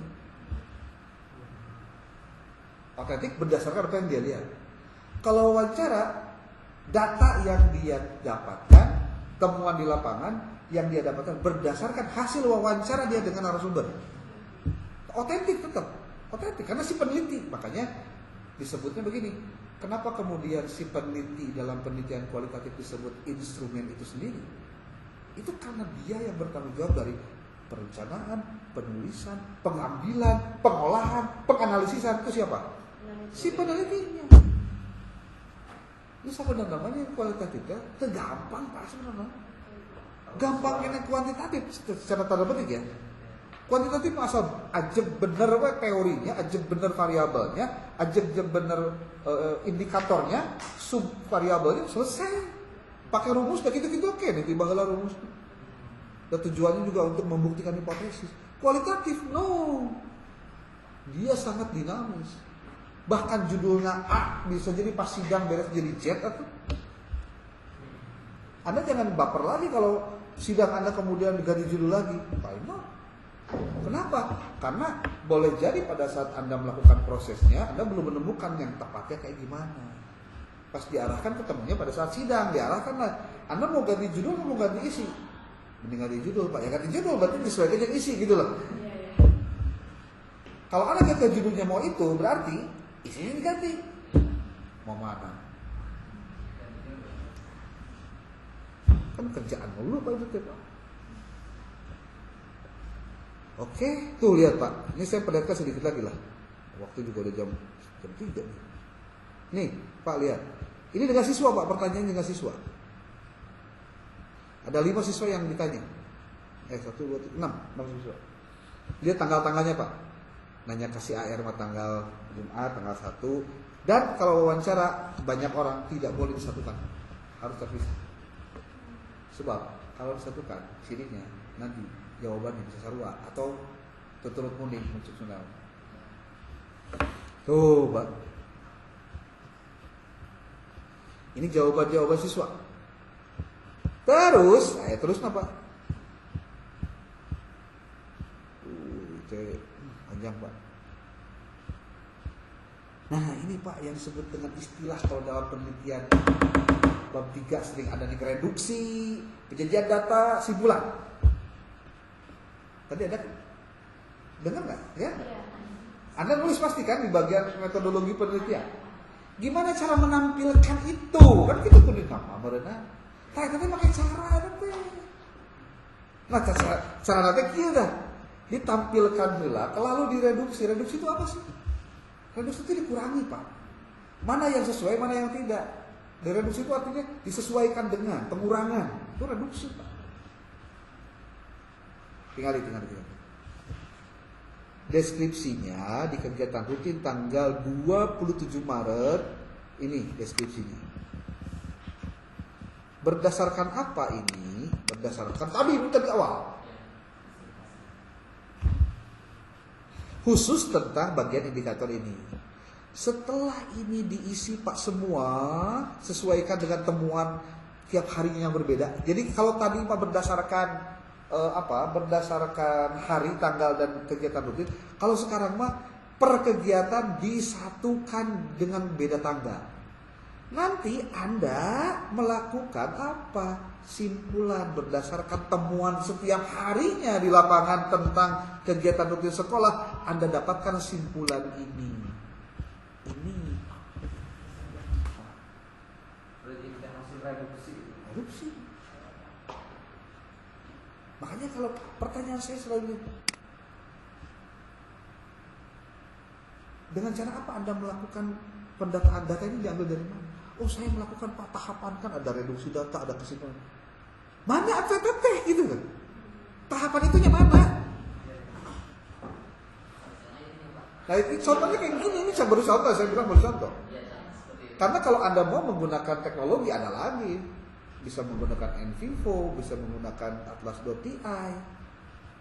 Jadi kalau kuantitatif mah SPSS, MPLS. Kalau ini enggak yang begini.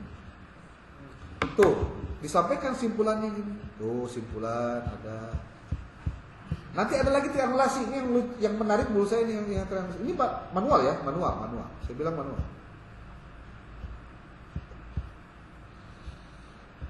Saya tuh sampai bingung. Skripsi aja orang bisa begini. Masa tesis itu bisa? Sudah ngerti Bang.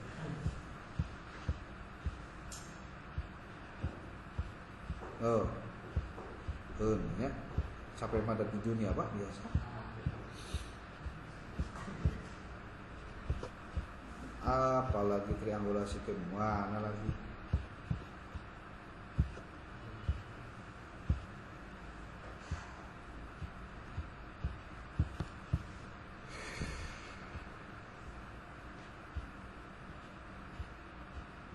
Nih Pak,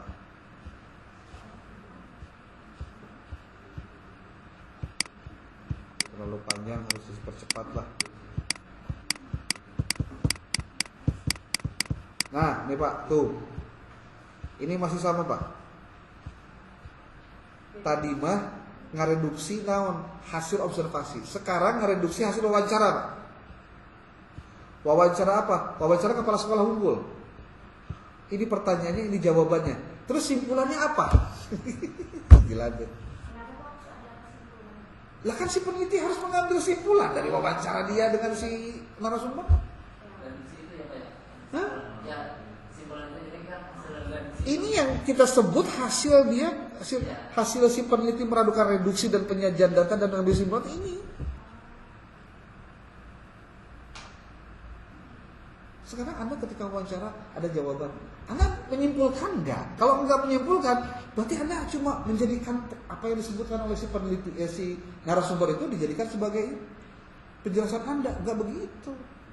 Anda sendiri harus bisa menginterpretasi dari jawaban dia atau apa hasilnya.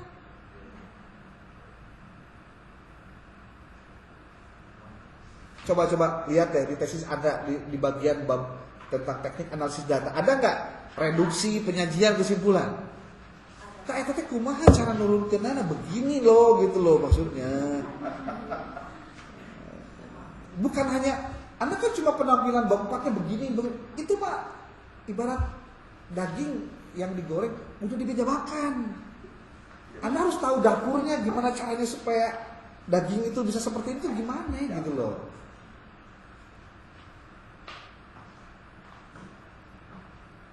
Terus, nih, ini baru apa? Ini simpulan kepala sekolah. Sekarang kita lihat berdasarkan wawancara dengan guru, sama juga di apa?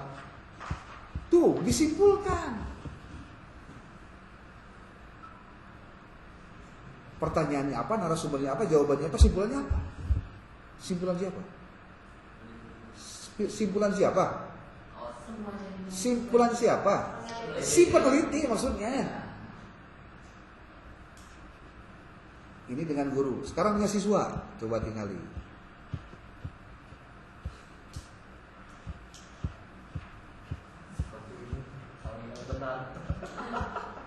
Kalau misalkan saya disalahkan, nih dengerin. Kalau saya disalahkan, saya tinggal nanya aja. Menurut ente yang benar kayak gimana? Simpel Pak kalau saya. Kalau dia berani nyalahin ya. Kalau saya bilang, menurut ente yang benar kayak gimana dong? Yang disebut dengan reduksi, penyajian data dan kesimpulan itu kayak gimana? Nih lihat Bu, reduksi, penyajian data dan kesimpulan hasil wawancara. Jadi penelitian kualitatif itu detail Pak. Semua data yang didapatkan dari apa yang dilihat yaitu observasi, apa yang diwawancarai dari hasil wawancara, plus dari studi dokumentasi, itu semuanya bahan tuh. Makanya kalau jadi artikel jurnal itu bisa jadi lebih dari 5 itu. Kalau buat saya nih, dari satu rumusan masalah bisa jadi 3 artikel, karena bisa digali Pak. Nih, pertanyaan, narasumber, jawaban, simpulan. Jadi nanti yang ditampilkan hasil temuan itu ini Pak, berdasarkan ini hasilnya ini. Nanti yang menariknya, ketika melakukan triangulasi, nih lihat, orang tuh suka nanya triangulasi itu kayak gimana sih caranya? Disebut keabsahan data, teknik keabsahan data dengan triangulasi itu kayak gini nih Pak, nih lihat. Semua yang tadi sudah dijelaskan itu berkaitan dengan apa yang akan dilakukan sekarang. Nah,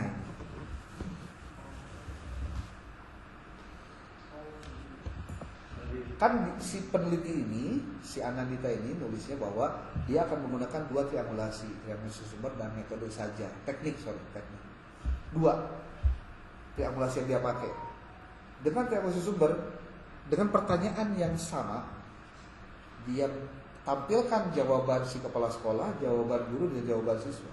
Lalu dia nyimpulkan. Nah, kesimpulan inilah hasil triangulasi, Pak. Berarti yang dipakai oleh peneliti ini 2 triangulasi. Dia hanya menggunakan 2.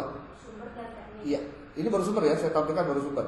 Kalau ini Pak, kalau misalnya Waktu. ada waktu itu gimana Pak? Ya nggak apa-apa, Anda mau pakai juga. Kalau Bedanya apa Pak? bedanya, pernyataan awal si narasumber dengan terakhir itu sama. Jadi harus Nah itu makanya dia ngambil cuma 2 gitu loh. Berarti bisa ya Pak? Bisa. Pilih gitu. Bisa. Kalau satu bisa nggak sih? Janganlah satu. Terlalu sederhana kalau satu. Walaupun prinsipnya sama. Sekali lagi, triangulasi itu ada 3, bahkan di tempat yang lain saya pernah melihat ada 5 triangulasi. Intinya triangulasi itu adalah memastikan apakah berdasarkan hal yang sama. Contoh ini sebagai sumber, jawabannya sarwa tentu. Contoh ya Pak, ditanya ya Pak Usman sebagai peneliti nanyakan guru A contohnya, Pak kami kepala sekolahnya kesobara lami sih di dia teh. Oh terus 5 tahun Pak. Oh Pak, Bapak selama 3 tahun terakhir pernah tuh Pak oleh kepala sekolah diberikan kesempatan ikut kegiatan workshop di ongkosan dijajah. Cek Anda sebagai peneliti cek kepala sekolah, Pak hujan Pak, kalau naik BSC, contoh ya. Nah, dengan pertanyaan yang relatif sama, Anda bertanya kepada kepala sekolah dengan cara yang lain, atau ke guru yang lain, tanya, Bapak, Ibu, pernah nggak dalam 3 tahun terakhir Bapak Ibu pernah ikut kegiatan workshop? Saya nggak pernah deh Pak. Contoh ya, jawabannya kan nggak pernah. Lalu si Bapak nanya ke kepala sekolah, Pak sebagai kepala sekolah kan Bapak punya kepemimpinan yang bagus. Bapak dalam 2 tahun terakhir pernah Pak mengirimkan guru untuk ikut kegiatan workshop? Pak saya mau tiap bulan ya itu nanti. Ini sama benar. Omongan kepala sekolah atau guru. Nah, si peneliti sampai pada kesimpulan, ini sah nggak bohong sebenarnya. Hanya untuk membuktikan, tapi tanpa dia menuduh bahwa ini bohong atau benar. Keabsahan itu artinya mengesahkan jawaban ini, kenapa ya ini mah beda jawaban. Kali lagi Pak. Makanya penelitian kolega itu sebetulnya nggak bisa sederhana, nggak bisa sebentar. Makanya aneh kalau dapat pertanyaan tuh seminggu beres gitu. Saya mah aneh Pak. Itu. Contoh ya, Pak polisi arek menentukan si A salah, si B salah. Kumaha carana Pak? Dia lakukan triangulasi Pak. Aya saksi, aya bukti, aya pengakuan, aya CCTV. Dikomparasikan Pak. Ketika dia mendapatkan hal yang janggal, itu pasti ada yang harus diteliti. Tapi ketika dia mendapatkan kesamaan, maka fix dia salah atau benar. Makanya kenapa polisi suka pakai 2 alat bukti. Alat bukti itu 2 aja. Kalau 2 alat bukti ada, lanjut ke persidangan, Pak. Itu. Saya juga baru tahu ketika sering dengar berita aja kayak gitu. 2 alat bukti itu apa? Ada bukti otentik, 1, bukti yang tidak terbantahkan. Yang keduanya ada saksi. Itu kuat. Yang paling kuat lagi ada 1 lagi, Pak. Pengakuan. Nah, udah selesai. Nah, bagaimana menentukan bahwa ini benar atau tidak? Ya, nanti di persidangan alat buktinya mana saja. Di luar alat bukti ada namanya motif, Pak. Nah, itu dia yang membedakan. Nih Pak, ini baru triangulasi sumber ya. Mengkomparasi jawaban kepala sekolah, jawaban guru, jawaban siswa dari pertanyaan yang sama. Kenapa kenapa pertanyaannya sama? Karena dia berasal dari rumusan masalah yang sama, diturunkan Pak. Cuma beda dalam penyampaian. Itu tujuannya sama. Ini dari mana nih? Kepala sekolah, guru, dan siswa. Ini pun jawaban hasil rekaman dari keseluruhan yang disimpulkan oleh si peneliti, dimasukkan ke dia, lalu disimpulkan lagi tuh Pak. Disimpulkan lagi. Nih Pak, ini triangulasi apa? Sumber ya. Sekarang triangulasi teknik, dinamakan teknik Pak. Nih, saya perlihatkan Pak.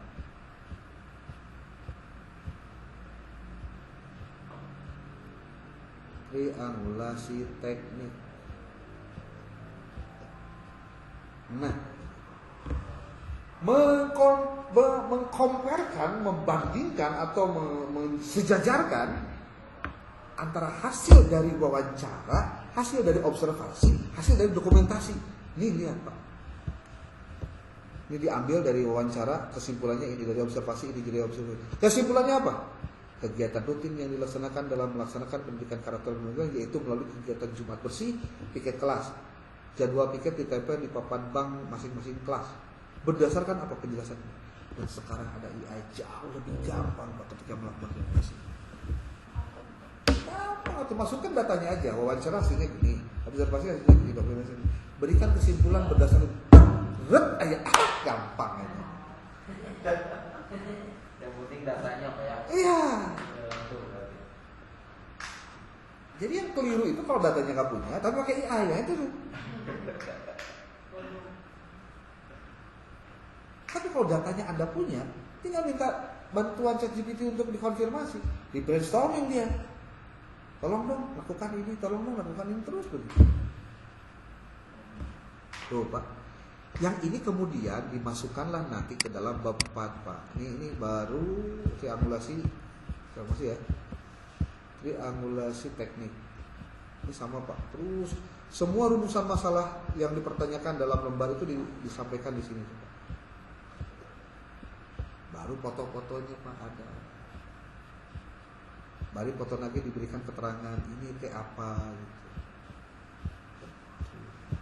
Bagaimana cara menjelaskan bab 4? Anda silakan aja masuk ke ini bab 4.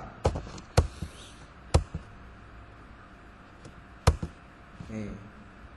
Deskripsinya ini. Benar ya Pak. Makanya saya kalau ngajar metrik, kalau ngajar dari bimbingan untuk yang kualitatif saya suka perlihatkan contoh ini. Ini tuh yang manual. Saya bilang yang manual. Ada nggak Pak yang tidak manual menggunakan teknologi AI? Atlas.ai ada. Tesisnya juga ada.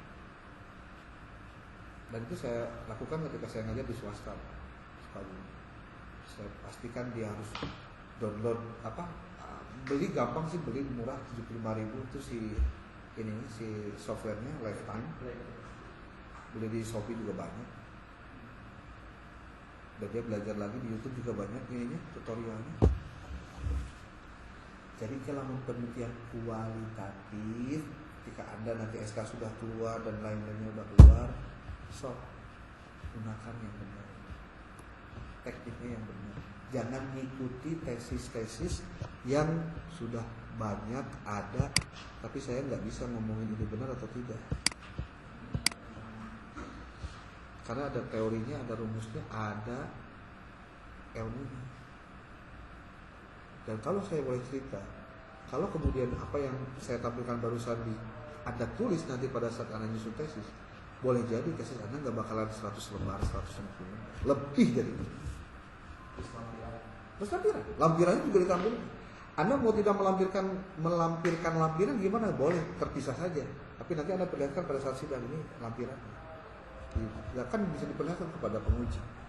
Toh nanti juga akan dikembalikan lagi kepada Anda. Bisa jadi segini Pak. Tapi bukan sampah maksudnya. Daging semua.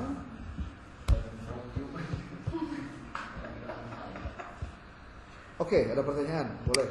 Pak, Ya. 11. Nah, kan sekarang 2025 Pak. Ya. Enggak, maksudnya kalau menggunakan tekniknya ini kan manual, bentuk manual. Saya bilang kalau manual mah ya sama lah, dulu juga begitu. Kalau menggunakan teknologi lain lagi ceritanya. Ada yang disebut dengan pengkodingan. Nah itu rata-rata orang tuh nggak ngerti istilah coding dalam pendidikan kualitatif. Ada coding itu untuk menandai kesamaan jawaban itu ditandai Pak. Ada coding istilahnya. Oh jauh deh teman bicara nanti. Masih panjang. Anda bisa cek di internet, ada deh di YouTube tulis pengkodingan dalam pendidikan kualitatif. Ada coding, ada member check, ada apa? Ada kalau misalkan mau yang ini nih coding ya nih. Nih, di kuantitatif, di kualitatif ada coding.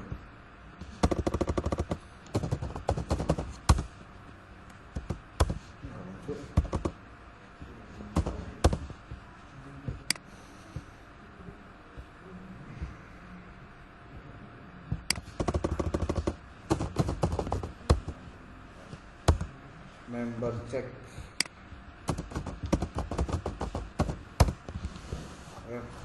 Nanti mungkin itu mah jawaban yang lain ya, karena nggak bakalan bisa selesai cepet gitu. Oke, ada lagi?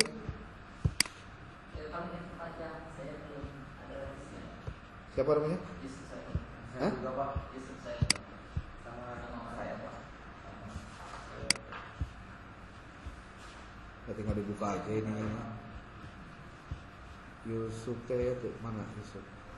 Yusuf Pulo ya? Evadirnya ininya mana?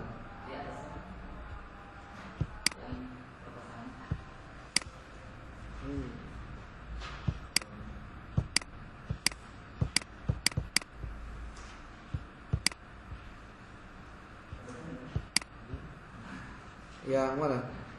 Yang Nggak mungkin Pak ini.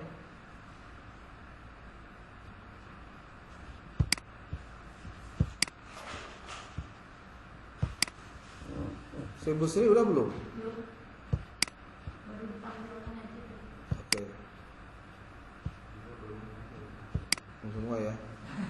Ya pokoknya jadi banyak saya menjelaskan dulu aja.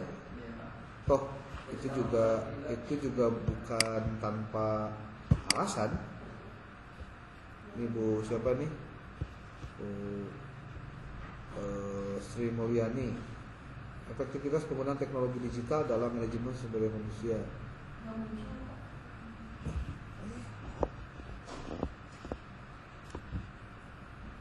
Kemudian saya fokus ke rumusan masalahnya, bagaimana efektivitas. Ini yang pernah saya kasih itu ya? Bukan. Bukan. Saya pernah WA rumusan masalahnya itu bukan? Oh, bukan ya. Bagaimana efektivitas teknologi digital mendukung, bagaimana peran teknologi digital, bagaimana peran dalam meningkatkan kualitas teknologi, apa saja kendala yang dihadapi dalam industri teknologi. Judulnya kenal Bu. Efektivitas penggunaan teknologi digital dalam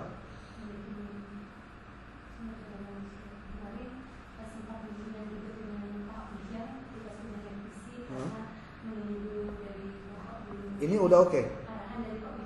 Oke. Saya ikut aja lah. Yang penting mah nanti pada saat Anda mengerjakan tesisnya, yang tadi saya bilang harus di langkah-langkahnya diperbaiki ya perbaiki.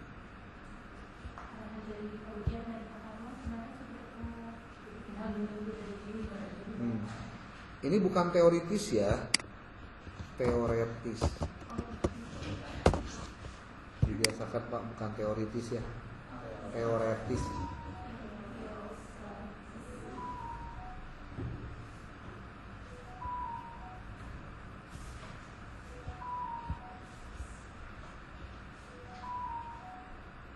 Ini kayaknya kurang referensi aja Bu untuk latar belakang.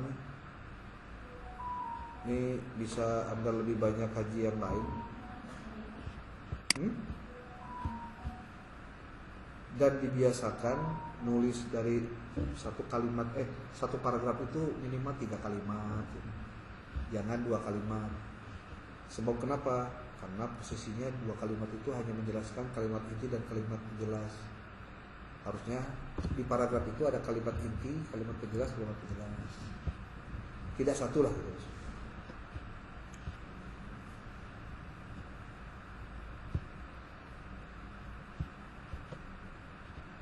Nah ini masalahnya. Apa hasil dari studi pendahuluan Anda? Di sini nggak ada. Yang menjelaskan SD itu teh di mana gitu? Ayat ya? Ya, MTS itu ada nggak? Di latar belakang masalah. Jadi latar belakang masalah itu harus ada. Bukan, harus ada studi pendahuluan. Kan pertanyaan gampangnya gini. Dari mana Anda tahu di sana ada masalah?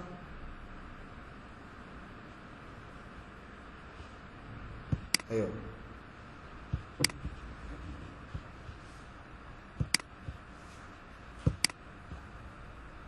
Kita. Oh tadi udah ya rumusannya ya. Kerangka berpikirnya nanti diperbaiki ya. Kerangka berpikirnya nanti diperbaiki lah. Metodologi, ini sumber data, kualitatif, pembentukan data, observasi, wawancara. Kalau Anda pengen cepat beres ini sebelum keluar SK, Anda ubah menjadi bab 1, bab 2, bab 3. Siapkan instrumennya, bisa langsung ke lapangan kalau misalkan sudah oke. Tuh kan penyelesaian Habermas ya kan?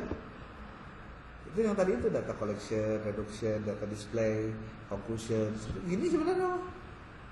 Cuma bagaimana ini dilakukan? Kudu carana. Hah? Ya mata oke. Ada lagi diajarin yang benar ini teh, memang udah cangkel. Ya ini mah tinggal langsung aja beresin. Ada lembar pengusahaannya nggak? Sok siapin aja lembar pengusahaan. Lembar pengusahaannya mesti basah ya. Basah tuh maksudnya langsung saya ini.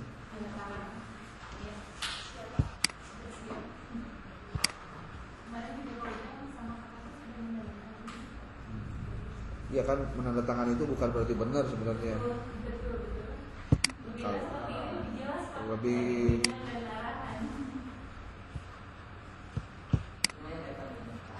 oke. Udah disesuaikan belum? Udah disesuaikan dengan ini. Kalau saya mau nanya dulu, secara pribadi Anda sudah melakukannya dengan melakukan checklist berdasarkan ini enggak? Ya, karena ini untuk memudahkan sebetulnya. Ya. Alhamdulillah ada menyesuaikan. Daftar checklist ini untuk memudahkan mana yang tepat, mana yang tidak, apa yang jadi kendala, dari sini ketahuannya. Nah seharusnya posisi dari setiap nomor itu nanti diberikan tanda pada saat Anda menuliskan bab proposal itu. Contoh nih, apakah setiap paragraf dalam latar belakang memiliki alur berpikir logis dan sistematis?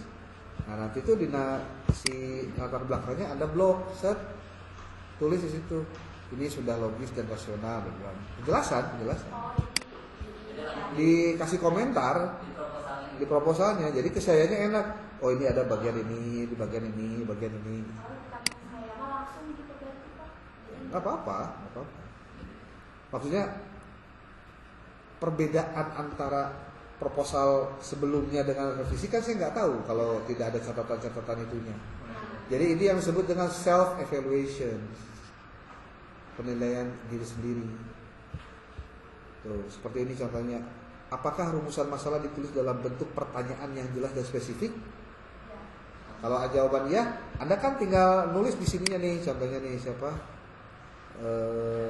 Apa nih ya? Contoh. Rumusan masalah. Ini kan di blok nih, set. Nah, ini lalu di review, klik komen. Nah, terus ini sesuaikan dengan ini kode berapa nih tadi? Kode 1.1 kan? Rumusan masalah. Ini judul apa masalah? Oh, rumusan masalah. Berarti Anda tuliskan di sini. Mana teh? Nah, ini. Bukan. Nih. 1.1 sudah sesuai. Kan gitu aja, kan enak. Kertas itu masalah. Jadi kayaknya apa nih Jadi gini maksudnya, ada set evaluasi ini untuk memastikan bahwa setiap tahapan ini Anda sesuaikan. Contoh, apakah rumusan masalah tidak terlalu luas atau terlalu sempit hingga dapat dijawab dengan penelitian ini? Jawabnya didinya 1.1, 1.2 sudah menyesuaikan. Terus, jadi Anda sendiri yang mengomentari apa yang Anda tulis itu. Tuh, 1.2 sudah sesuai. 1.3 sudah sesuai. Hanya untuk rumusan masalah aja. Nanti kalau untuk yang ini gimana, sama. Terus aja begitu satu-satu. Sangkel memang, tapi detail maksudnya. Ngerti itu maksudnya? Iya, jadi kelihatan betul-betul ada berapa poin, loh, itu banyak banget. Ya iya makanya set evaluasi itu begitu. Saya pribadi sudah menyesuaikan dengan poin-poin. Ya enggak, kalau sudah sih nggak apa-apa. Seperti yang Bapak ini. Kan gini, kalau ini kan laporan ke sayanya, Anda tetap harus, ini file bagi dua. Ada file yang Anda bersih, nggak ada apa-apanya, yang itu buat di print out, yang satu buat ke saya yang sudah ada coretan. Saya kan bagian mendeteksi aja, apakah Anda sedetail itu nggak memperlihatkan tesis Anda, proposal Anda. Jangan sampai Anda pernah kejadian, mahasiswa nggak tahu di bagian mana dia nulis kalimat itu, kan repot.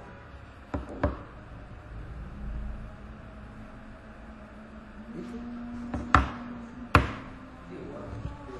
Emang can apal? Ya tapi ada new comment, ya Allah tolong. Apalagi kalau saya pakai track change sekali, ini mah repot lagi. Hah?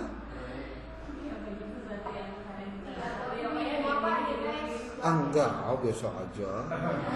Dari dulu juga begini kok, nggak rubah-rubah.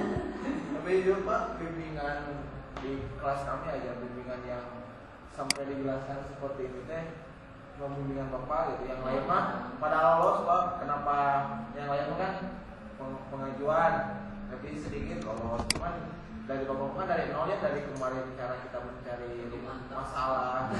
Kita benar-benar siap gitu kan ketika nanti proposal. Apalagi tadi tentukan contoh-contohnya. Alhamdulillah. Ya bersyukur we, kamu yang mau belajar